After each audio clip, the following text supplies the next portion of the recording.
तो दोस्तों आज हम लेके आए हैं देश दुनिया की तमाम ताजा बड़ी खबरें। सबसे पहली बड़ी खबर में आपको बताएंगे दोस्तों कि इजराइल के साथ युद्ध विराम समझौते के बाद पहली बार बोले हिजबुल्लाह चीफ नईम कासिम। संभल जामा मस्जिद में जमकर हुआ अवैध निर्माण, एएसआई ने कोर्ट में दायर किया हलफनामा। शरद पवार गुट के इस नेता ने ईसी में जमा कराए 9 लाख रुपए। अजित पवार के खिलाफ ईवीएम की होगी जांच। एलन मस्क के स्पेस एक्स की 90 दिनों में मंगल तक पहुंचने की तैयारी। अरविंद केजरीवाल ने दिल्ली चुनाव के लिए गठन से किया इनकार, इंडिया ब्लॉक को लगा बड़ा झटका। भारतीयों के लिए अब दुबई जाना, रहना और घूमना होगा मुश्किल, सरकार ने वीजा नियमों में किया बड़ा बदलाव। कनाडाई नेता ने भारत कनाडा रिश्तों में गिरावट के लिए ट्रूडो को ठहराया जिम्मेदार, कहा पीएम ने खालिस्तानी समर्थकों को देश में दी पनाह। डोनाल्ड ट्रंप ने भारतीय मूल के कश्यप पटेल को एफबीआई के नए निदेशक के रूप में किया नामित। अवध ओझा की खुली पोल, आम आदमी पार्टी की लगी वोट, लड़की ने उतारी बीच बाजार में इज्जत। कांग्रेस लिख कर दे तो असम में गोमांस पर प्रतिबंध लगाने के लिए तैयार हूँ, सीएम शर्मा का बड़ा ऐलान। यूपी में अब 75 नहीं होंगे 76 जिले, महाकुंभ मेला बना एक नया जनपद। तो दोस्तों सभी खबरों को आपको एक एक कर बताने वाले हैं। इससे पहले वीडियो को लाइक और चैनल को सब्सक्राइब कर तो इसी बीच बढ़ते हैं दोस्तों अपनी पहली खबर की ओर। इजराइल के साथ युद्ध विराम समझौते के बाद पहली बार बोले हिजबुल्लाह चीफ नईम कासिम। दोस्तों लेबनान में ईरान समर्थित हथियारबंद समूह हिजबुल्लाह के प्रमुख नईम कासिम ने इजराइल के साथ युद्ध विराम के बारे में पहली बार सार्वजनिक वक्तव्य दिया है। उन्होंने इस समझौते को हिजबुल्लाह की महान जीत बताया और लेबनान के लोगों के धैर्य की तारीफ की। वहीं बता दें दोस्तों बीते मंगलवार को इजराइल और हिजबुल्लाह के बीच युद्ध विराम का समझौता हुआ था, जो बुधवार से लागू हुआ। हालांकि दोनों ओर से युद्ध विराम उल्लंघन के आरोप लगाए जा रहे हैं। बता दें कि यह समझौता अमेरिका और फ्रांस की मध्यस्थता में हुआ। इसकी शर्तों में कहा गया कि 60 दिनों में हिजबुल्लाह अपने लड़ाकों और हथियारों को ब्लू लाइन के बीच से हटा देगा और इजरायली सैनिक दक्षिणी लेबनान से चरणबद्ध तरीके से वापस लौटेंगे। संभल जामा मस्जिद में जमकर हुआ अवैध निर्माण, एएसआई ने कोर्ट में दायर किया हलफनामा।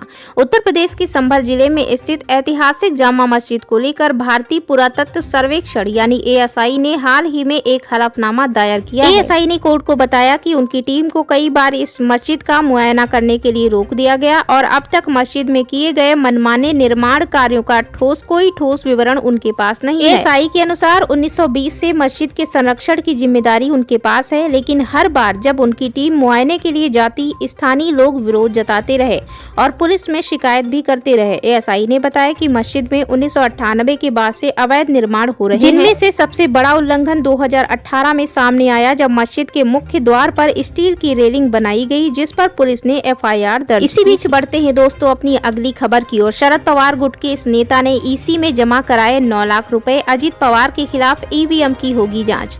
दोस्तों महाराष्ट्र विधानसभा चुनाव में महायुति को भारी बहुमत मिलने के बाद विपक्षी पार्टियों के नेता लगातार ईवीएम को लेकर सवाल खड़े कर रहे हैं।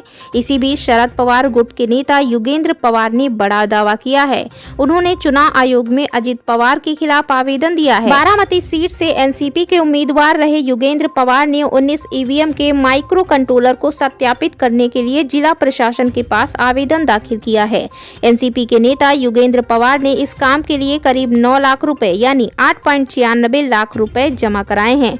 महाराष्ट्र में विधानसभा चुनाव के नतीजे 23 नवंबर को घोषित किए गए थे। चुनाव परिणाम आने के 7 दिन के अंदर ईवीएम वेरिफिकेशन के लिए आवेदन दायर करना था। इसी बीच बढ़ते हैं दोस्तों अपनी अगली खबर की ओर। डोनाल्ड ट्रंप ने भारतीय मूल के कश्यप पटेल को एफबीआई के नए निदेशक के रूप में नामित किया। दोस्तों अमेरिका के नवनिर्वाचित राष्ट्रपति डोनाल्ड ट्रंप ने भारतीय मूल के कश्यप यानी कश पटेल को संघीय जांच एजेंसी का नया निदेशक नियुक्त करने का फैसला लिया। कश पटेल को ट्रंप का करीबी सहयोगी माना जाता है और उनकी नियुक्ति को लेकर लंबे समय से चर्चा चल रही थी। कश पटेल की गिनती उन प्रमुख व्यक्तियों में की जाती है जो अमेरिकी सरकार के भीतर डीप स्टेट यानी गहरे राजनीतिक प्रभाव और भ्रष्टाचार को खत्म करने के मुखर समर्थक रहे। तो इसी बीच बढ़ते हैं दोस्तों अपनी अगली महत्वपूर्ण खबर की ओर। अरविंद केजरीवाल केजरीवाल ने दिल्ली चुनाव के लिए गठबंधन से किया इनकार, इंडिया ब्लॉक को लगा बड़ा झटका। दोस्तों, आम आदमी पार्टी के राष्ट्रीय संयोजक और पूर्व सीएम अरविंद केजरीवाल ने आगामी दिल्ली विधानसभा चुनाव को लेकर बड़ा ऐलान किया है। केजरीवाल ने रविवार को कहा कि पार्टी दिल्ली में आगामी विधानसभा चुनाव के लिए कोई गठबंधन नहीं करेगी, जिससे विपक्षी दल इंडिया ब्लॉक को झटका लगा है। केजरीवाल की यह घोषणा ऐसे समय में आई जब राष्ट्रीय राजधानी चुनाव से पहले राजनीतिक माहौल गर्म हो रहा है, जो अगले साल की शुरुआत में होने की उम्मीद है। इसी बीच बढ़ते हैं दोस्तों अगली खबर की ओर। भारतीयों के लिए अब दुबई जाना, रहना और घूमना होगा मुश्किल। सरकार ने वीजा नियमों में किया बड़ा बदलाव। सऊदी सरकार ने वीजा नियमों में कुछ महत्वपूर्ण बदलाव किए हैं, जिनका असर खासकर उन लोगों पर पड़ेगा जो दुबई में अपने परिवार या दोस्तों के साथ रुकने की योजना बनाते हैं। नए नियम 8 दिसंबर से लागू होंगे और क्रिसमस व नए साल के मौके पर दुबई की यात्रा करने वाले हजारों भारतीयों को प्रभावित करेंगे। इसमें मेजबान के दस्तावेज अनिवार्य होंगे। दुबई में दोस्तों या रिश्तेदारों के साथ रुकने वाले यात्रियों को वीजा के लिए आवेदन करते समय मेजबान का रेंटल एग्रीमेंट, एमिरेट्स आईडी, निवास वीजा की प्रति और संपर्क जानकारी देनी होगी।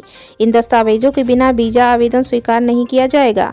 वहीं जो यात्री होटल में रुकने की योजना बना रहे हैं, उन्हें होटल बुकिंग के दस्तावेज और वापसी की टिकट का विवरण प्रस्तुत करना अनिवार्य होगा। इसी बीच बढ़ते हैं दोस्तों अपनी अगली खबर की ओर। कनाडाई नेता ने भारत कनाडा रिश्तों में गिरावट के लिए ट्रूडो को ठहराया जिम्मेदार, कहा पीएम ने खालिस्तानी समर्थकों को देश में दी पनाह। दोस्तों, कनाडा की विपक्षी पार्टी पीपुल्स पार्टी के संस्थापक मैक्सिम बर्नियर ने प्रधानमंत्री जस्टिन ट्रूडो पर भारत कनाडा संबंधों में गिरावट के लिए निशाना साधा। बर्नियर का कहना है कि ट्रूडो ने खालिस्तानी समर्थकों को कनाडा में शरण देकर उनकी हिंसक गतिविधियों को नजरअंदाज किया। अपनी सरकार बचाने के लिए खालिस्तान समर्थक जगमीत सिंह की पार्टी से समझौता किया, जो अब दोनों देशों के संबंधों पर नकारात्मक असर डाल रहा है। बर्नियर का मानना है कि ट्रूडो के 10 साल के शासन के दौरान खालिस्तानी समर्थकों को कनाडा में आने की अनुमति दी गई। बर्नियर का मानना है कि कनाडा को खालिस्तान समर्थकों के खिलाफ कड़ा रुख अपनाना चाहिए। भारत विरोधी गतिविधियों को सख्ती से रोकना चाहिए। भारत और कनाडा को आतंकवाद के खिलाफ मिलकर काम करना चाहिए। हिंसा में शामिल दोषियों को भारत भेजने के लिए ठोस कदम उठाने चाहिए। तो इसी बीच बढ़ते हैं दोस्तों अगली खबर की ओर। एलन मस्क के स्पेस एक्स की 90 दिनों में मंगल तक पहुंचने की तैयारी। दोस्तों, अंतरिक्ष अन्वेषण में एक नई क्रांति लाने की दिशा में एलन मस्क की कंपनी स्पेस एक्स ने एक महत्वपूर्ण कदम उठाया है। कंपनी ने एक अत्याधुनिक और शक्तिशाली रॉकेट स्टारशिप तैयार किया, जिसका उद्देश्य मानव को 90 दिनों में मंगल ग्रह तक पहुंचाना है। बता दें दोस्तों, यह परियोजना मस्क के उस सपने का हिस्सा है जिसमें वह मंगल ग्रह पर इंसानी बस्ती बसाने की कल्पना कर रहे हैं। वर्तमान में मंगल तक पहुंचने में 6 से 9 महीने का समय लगता है, लेकिन स्पेस एक्स इस यात्रा को पहले की तुलना में बहुत तेज और कुशल बनाने की तैयारी कर रही है। इसी बीच बढ़ते हैं दोस्तों अपनी अगली खबर की ओर। कांग्रेस लिख कर दे तो असम में गोमांस पर प्रतिबंध लगाने के लिए तैयार हूं, सीएम शर्मा का बड़ा ऐलान। असम के मुख्यमंत्री हिमंत बिश्व शर्मा ने कहा कि अगर प्रदेश कांग्रेस प्रमुख भूपेंद्र कुमार बोरा उन्हें पत्र लिखकर गोमांस पर प्रतिबंध लगाने का अनुरोध करे तो वह ऐसा करने के लिए तैयार है। मुस्लिम बहुल सामगुड़ी विधानसभा सीट पर हुआ उपचुनाव जीतने के लिए भाजपा पर लगे गोमांस वितरित करने के आरोप पर प्रतिक्रिया देते हुए शर्मा ने कहा कि उन्हें खुशी है कि कांग्रेस ने इस मामले को उठाया। इस सीट पर पहले लगातार 5 बार कांग्रेस को जीत मिली थी। शर्मा ने शनिवार को यहां भाजपा की बैठक के बाद पत्रकारों से कहा, सामगुड़ी सीट 25 साल तक कांग्रेस के पास रही। सामगुड़ी जैसे निर्वाचन क्षेत्र में 27,000 मतों के अंतर से हारना कांग्रेस के इतिहास की सबसे बड़ी शर्म की बात। बता दें कि पिछले महीने हुए उपचुनाव में भाजपा के दीपलू रंजन शर्मा ने कांग्रेस सांसद रकीबुल हुसैन के बेटे तंजील को 24,501 मतों के अंतर से हराया। सांसद की कथित टिप्पणी के बारे में पूछे जाने पर मुख्यमंत्री ने कहा, दुख के बीच रकीबुल हुसैन ने एक अच्छी बात कही कि गोमांस खाना गलत है। उन्होंने कहा कि मतदाताओं को गोमांस परोसकर कांग्रेस भाजपा का चुनाव जीतना गलत है। शर्मा ने सवाल किया, मैं जानना चाहता हूं कि क्या कांग्रेस मतदाताओं को गोमांस की पेशकश करके सामगुड़ी जीत रही थी? वह सामगुड़ी को अच्छी तरह से जानते हैं। उन्होंने कहा, इसका क्या मतलब है कि गोमांस की पेशकश करके सामगुड़ी जीता जा सकता है? शर्मा ने कहा, मैं रकीबुल हुसैन से कहना चाहता हूं कि गोमांस पर प्रतिबंध लगाया जाना चाहिए, क्योंकि उन्होंने खुद कहा है कि ये गलत है। उन्हें मुझे केवल लिखित में दे देने की जरूरत है, ना तो भाजपा और ना ही कांग्रेस को गोमांस के बारे में बोलना चाहिए। चाहिए, बल्कि असम में इसे प्रतिबंधित किया जाना चाहिए। मुख्यमंत्री ने कहा, अगर हम ऐसा करते हैं तो सभी समस्याएं हल हो जाएंगी। मुख्यमंत्री ने कहा, वह हुसैन के बयान की पृष्ठभूमि में गोमांस पर प्रदेश कांग्रेस अध्यक्ष का रुख जानने के लिए उन्हें पत्र लिखेंगे।